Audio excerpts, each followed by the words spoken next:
What happens when a seasoned television icon tries to corner a guest and instead finds herself cornered by nothing but calm, unshakable truth? This wasn't just another daytime interview. This was a moment millions watched unfold in real time. And trust me, the shift happens faster than you think. Before we break it down, stay with me. Because what starts as playful banter turns into something far more intense. Under the bright studio lights of The View, Joy Behar sat confidently at the iconic round table. That familiar smirk, sharpened by more than 4 decades in television, rested comfortably on her face. It was the expression that had unsettled countless guests. The look that said, "I control this room." 41 years in daytime television had taught her a simple rule: strike quickly, strike sharply, and never retreat. Today, she believed, would be no different. But today's guest wasn't just another name on the booking sheet. Producers had invited Leanne Morgan, the rising powerhouse of Southern comedy. A performer adored by millions, selling out theaters across the country, building a devoted following that stretched far beyond small-town stages. Yet Joy didn't see a powerhouse. She saw a soft-spoken comic from Tennessee. An easy target, light conversation before lunch. What she didn't realize was that she was looking at someone who had already read the room and was ready. So what happens next? Watch closely. "All right, ladies, we're back," Joy announced with theatrical flair, her voice carrying that familiar blend of charm and edge. "I'm here with Leanne Morgan, who apparently thinks telling jokes about small-town life makes her the next big thing in comedy." And just like that, the tone was set. Then came the dagger wrapped in sweetness. "Why don't you tell our viewers what makes your little story so special, honey?" 3 words. Little, special, honey. Soft on the surface, sharp underneath. Around the table, co-hosts shifted subtly. They knew this rhythm, the spark before the strike. Leanne sat composed, dressed simply, radiating authenticity. No theatrical polish, no performance armor, just quiet confidence. Her smile stayed warm, but her eyes, they told a different story. "Well, Joy," she began gently, her Tennessee drawl smooth and steady, "I reckon what makes my comedy special is that it comes from a real place. Real life, real struggles, real people." She paused, just long enough. Not everyone needs to put on airs or talk down to folks to get a laugh. And just like that, the air shifted, a polite voice, a steady tone. First strike landed. You could feel it. Joy's smile flickered, only for a second, before snapping back into place. "Oh, please. Real comedy takes intelligence and sophistication. Anyone can talk about their hometown and get giggles from people who don't know any better." There it was. The weapon she'd used for decades, intellectual superiority disguised as humor. But something was different this time. The punch didn't connect. Leanne leaned forward slightly, still smiling. "You know what's funny to me, Joy?" The audience leaned in with her. "I've watched your show for years, and I keep waiting for you to say something genuinely funny instead of just mean-spirited." Silence. Not awkward silence. Electric silence. The kind where you can hear the hum of the air conditioning. The kind where reputations tremble. Joy's composure tightened. For years, she had built her brand on sharp wit and unfiltered commentary. She wasn't used to being matched, let alone calmly redirected. "Excuse me," Joy shot back, her voice rising just a fraction. "I've been doing comedy longer than you've been alive, sweetie. Don't come on my show and tell me what's funny." And then came the moment that changed everything. Leanne didn't raise her voice, didn't roll her eyes, didn't flinch. "Oh, honey," she replied softly, "I'm not telling you anything. I'm just noticing." That line didn't explode. It settled, and that made it stronger. "Where I come from," she continued evenly, "we were taught that being mean isn't the same thing as being funny. But maybe that's just those small-town values talking. Small-town values." The phrase hovered in the studio like a live wire. Joy's fingers tightened against the table. "Small-town values," she snapped. "You mean small-minded thinking, real comedy challenges, people." And now, it wasn't just an interview. It was a clash of philosophies. One rooted in confrontation, the other rooted in connection. So here's the real question. Is comedy about cutting people down or lifting shared experience up? That's what millions of viewers were silently asking as the exchange unfolded. What made this moment unforgettable wasn't shouting. It wasn't theatrics, it was contrast. On one side, decades of dominance, sharp edges, intellectual armor. On the other, warmth, composure, and a refusal to be diminished. Leanne never attacked. She observed, she reflected, she held the mirror steady, and sometimes that's the most powerful move of all. Moments like this remind us of something bigger than television drama. Confidence doesn't always roar. Sometimes it speaks softly and the sin doesn't back down. Whether you side with sharp satire or heartfelt storytelling, one thing is undeniable. That wasn't just an interview, it was a turning point. And if you watched closely, you saw exactly when the power shifted. So what do you think? Is real comedy about edge and provocation, or empathy and truth? Let me know your take, because conversations like this are far from over, and that's when the temperature in the room rose another degree. It makes them think, Joy fired back, leaning forward, her voice sharpened. Comedy isn't all sunshine and rainbows like your little folksy routine. There it was again, little. A word meant to shrink. A word meant to dismiss. But this time it didn't land, because everyone watching could feel it. The insult had edge, but no weight. Leanne nodded slowly, thoughtfully, almost kindly. You're absolutely right, Joy. Real comedy does challenge people. And then she leaned in, not aggressively, not defensively, just enough to shift the balance. So let me ask you something. The room tightened. When was the last time you told a joke that brought people together instead of tearing them apart? A pause. When was the last time you made someone feel better instead of worse? Another pause. Longer this time. When was the last time your comedy healed instead of hurt? 3 questions. 3 clean strikes. No yelling, no theatrics, just precision. The silence that followed wasn't awkward. It was heavy, like smoke hanging in the air after something explosive.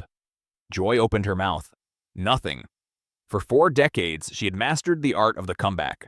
Quick, sharp, unmatched. And now, no words. The woman who built her brand on slicing through opponents had just been disarmed by sincerity. Sensing the shift, Whoopi Goldberg stepped in, voice calm, steady. Well, this is getting interesting, she said carefully. Let's talk about your tour, Leanne. It was a lifeline, an exit ramp. But pride doesn't always take the exit. Joy straightened, ego flaring. Wait a minute, are you seriously trying to school me on comedy? Do you have any idea who you're talking to? I've been on television longer than you've been telling jokes at church socials or wherever it is you perform. Church socials. A last swing from someone who felt the momentum slipping. Leanne's smile didn't flicker. Church socials, comedy clubs, theaters, Netflix specials, sold-out arenas, you name it, Joy. Her voice stayed warm, unbothered. But here's the thing. It doesn't matter where you perform or how long you've been doing it. If you forget why you started in the first place, it all stops meaning anything. A small pause. Comedy is supposed to heal, not hurt. 8 simple words, and they echoed. Joy snapped, composure cracking completely. Oh, spare me the after-school special philosophy. Comedy is about truth, and the truth is, not everyone is cut out for this business. Some people should stick to their little local circuits instead of trying to play with the big girls. Big girls. It sounded less like authority, and more like a playground taunt. The audience shifted in their seats. The energy had changed from witty to hostile, and everyone felt it. Leanne repeated softly, "Big girls." This time, something in her tone hardened. The sweetness remained, but now there was steel underneath. "Joy, honey, let me tell you something about big girls." The room went still. Big girls don't tear other women down to feel important. A breath. Big girls lift each other up. 2 sentences, perfectly balanced, impossible to ignore. Joy scoffed, but it rang hollow. This isn't kindergarten. This is show business. If you can't handle criticism, maybe you should go back to whatever small-town comedy night you crawled out of. Crawled out of. A phrase meant to diminish, but with every attempt to shrink her guest, Joy seemed to shrink herself. Leanne tilted her head gently. Criticism? Is that what you call this? She looked genuinely curious. Because where I come from, we call it being ugly for no good reason. A collective gasp swept through the studio. 200 people inhaling at the exact same time. But she wasn't finished.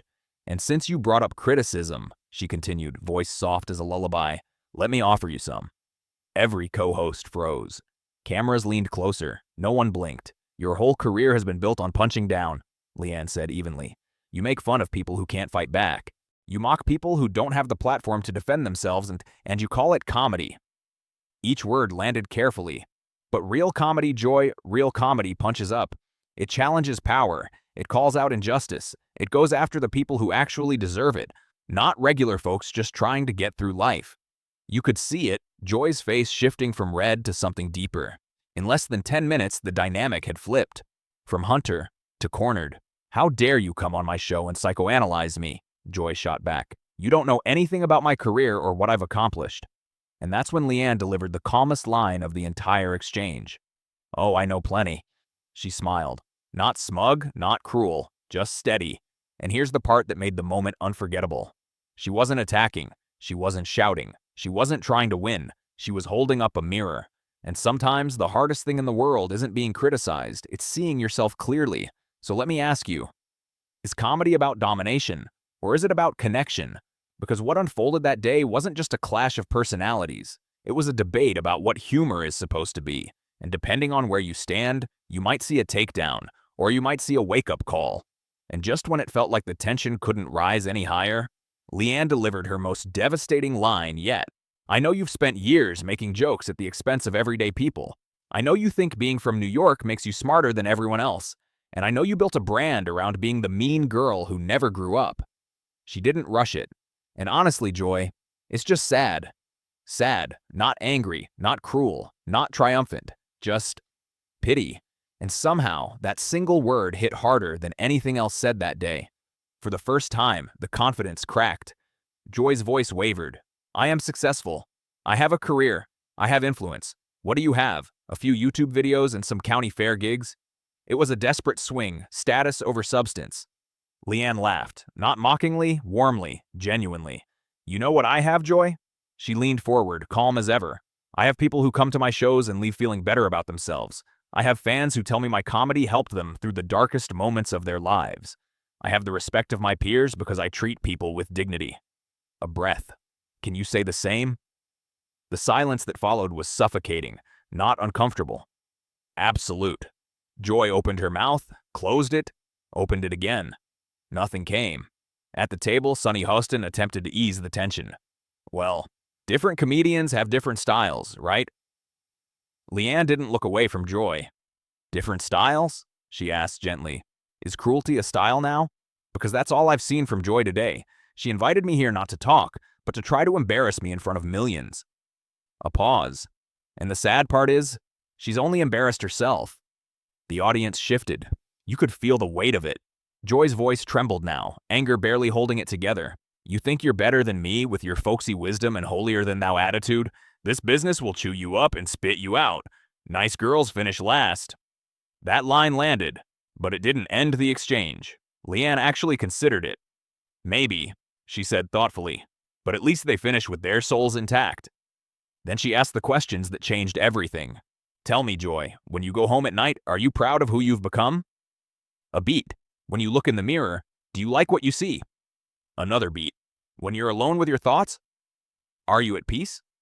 1, 2, 3. Joy flinched, and for a split second, just a second, the audience saw something rare. Not the sharp-tongued veteran, not the polished persona. Something vulnerable.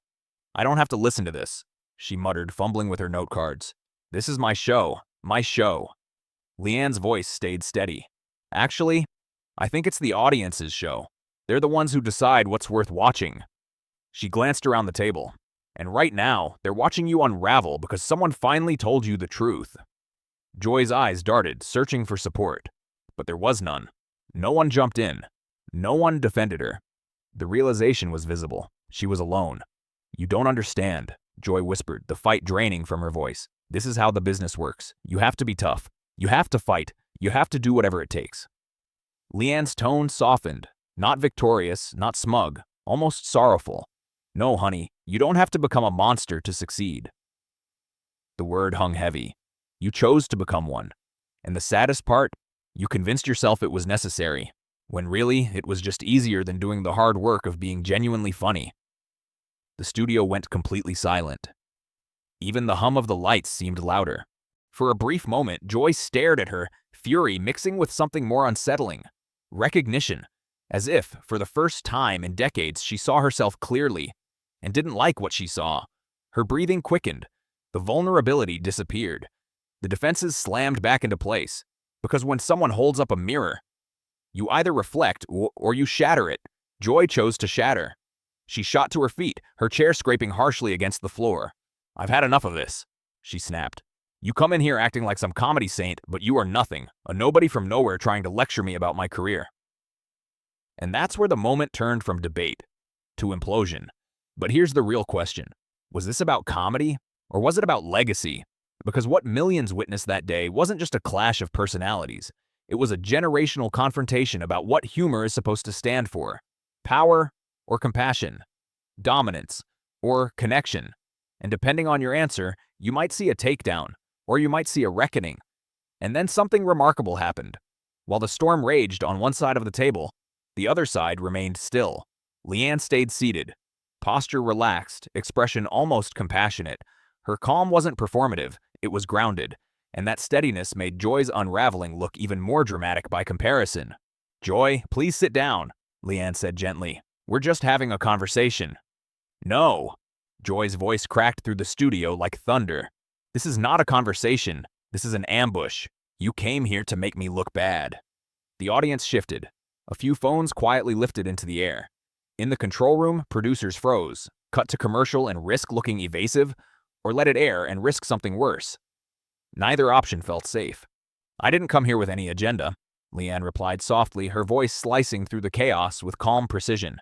"I came to talk about comedy, but if you feel attacked, maybe you should ask yourself why."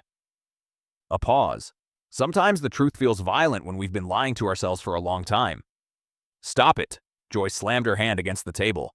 Coffee mugs rattled. The sound echoed. "Stop with the fake psychology. This business is cutthroat. It's survival of the fittest. And the fittest isn't some small-town nobody who thinks she can lecture her betters." Her betters. Two words that revealed more than any insult could. At last, Whoopi Goldberg stepped in carefully. "Joy, maybe we should just take a breath." But Joy turned sharply. "Don't you start, Whoopi. I'm the one with the edge. I'm the one who asks the tough questions. I say what everyone else is thinking." Leanne's voice cut through the rant, quiet but unmistakable. "Is that what you think you do?" The room stilled again. "Because what I see is someone who mistakes cruelty for courage. Someone who confuses being mean with being smart. You don't ask tough questions, Joy. You ask cruel ones. There's a difference." Joy was shaking now. Face flushed, breath uneven. "I don't have to take this from some amateur who probably learned comedy from sitcom reruns in her trailer," she snapped. "You want to know what real comedy is? Real comedy tells the truth even when it hurts. And the truth is, you'll never be more than a novelty act, a cute distraction for people who don't understand real talent." That silence, this time, was different. Heavier. Final. Even Joy seemed to feel the line she had just crossed. And then Leanne stood, not abruptly, not aggressively, gracefully. When she spoke, her voice carried something more powerful than anger. Sadness. "You're right about one thing, Joy. Comedy does tell the truth, even when it hurts." She held Joy's gaze. "So here's a truth for you." No one moved. "You're not the victim. You're not being unfairly attacked. You're a woman who has spent so many years tearing others down that you've forgotten how to build anything up, even yourself." Joy opened her mouth to fire back. Leanne gently raised her hand. It wasn't forceful, yet it commanded complete silence. "I came here excited to meet you," Leanne continued. "I grew up watching you. I believed you were strong, funny, a woman who survived an industry that swallows most people whole." Her voice softened further. "But what I see now is someone who let that industry reshape her into something bitter, something unrecognizable. And the tragedy is, you don't even see it." "How dare you?" Joy whispered. But the fire was gone. Only smoke remained. "I dare because someone has to," Leanne replied. "Your co-hosts won't say it. They're afraid. Your producers won't say it. You're too valuable. And your audience, they deserve better."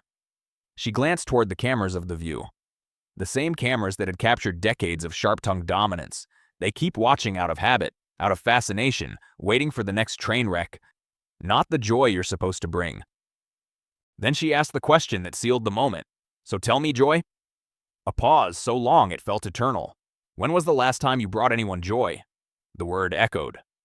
Joy. It hung in the air like a verdict being read aloud.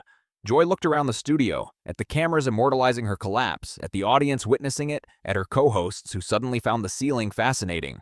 And for the first time in 41 years, she seemed to see herself not as the sharp voice in control of the room, but as everyone else had seen her all along. So here's the real question. Was this a takedown, or was it an intervention broadcast live? Because sometimes the loudest moment in a room isn't the shouting, it's the silence that follows the truth. And if you watched closely, you could pinpoint the exact second everything changed. A broken woman, a bitter woman, a woman who traded her humanity for the illusion of power and ended up with nothing. "I've been doing this for 30 years, Joy said, her voice fragile, clutching that number like it could shield her from the truth. "And what do you have to show for it?" Leanne asked, gentle, almost tender. "Because from where I'm standing, all I see is someone who spent 3 decades becoming a person no one wants to be around, unless they're being paid to tolerate her." Joy's face crumpled, fragile as paper. For a fleeting moment, it looked as if she might actually cry on national television. But then, one last spark of anger ignited. Bright, desperate, like a dying star going supernova. "You think you've won something here?" She trembled.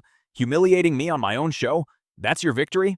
Congratulations. You've destroyed someone who was already down. That must feel very proud." Leanne's voice stayed soft, steady, heartbreakingly calm. "Actually, it makes me sad. Because I can see who you could have been.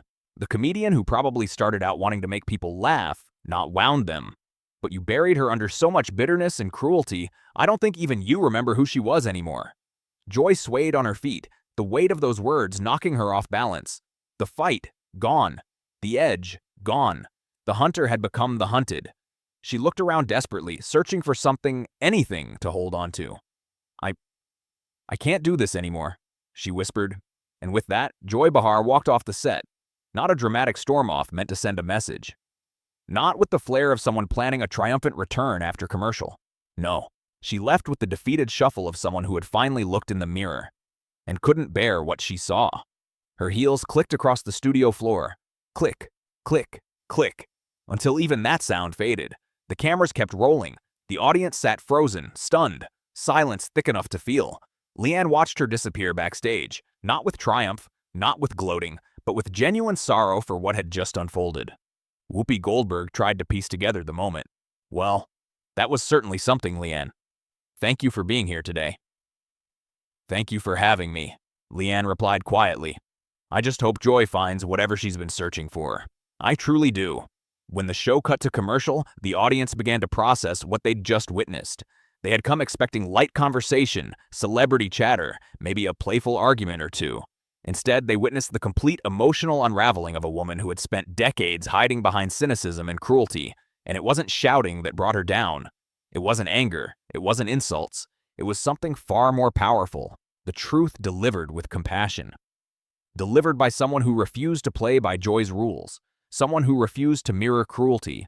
Someone who refused to become what Joy had become. And that is how a small-town comedian from Tennessee accomplished what no politician, celebrity, or fellow comic had managed in 40 years. She held up a mirror. And the reflection was so unbearable, Joy could no longer face it. So here's the question for you.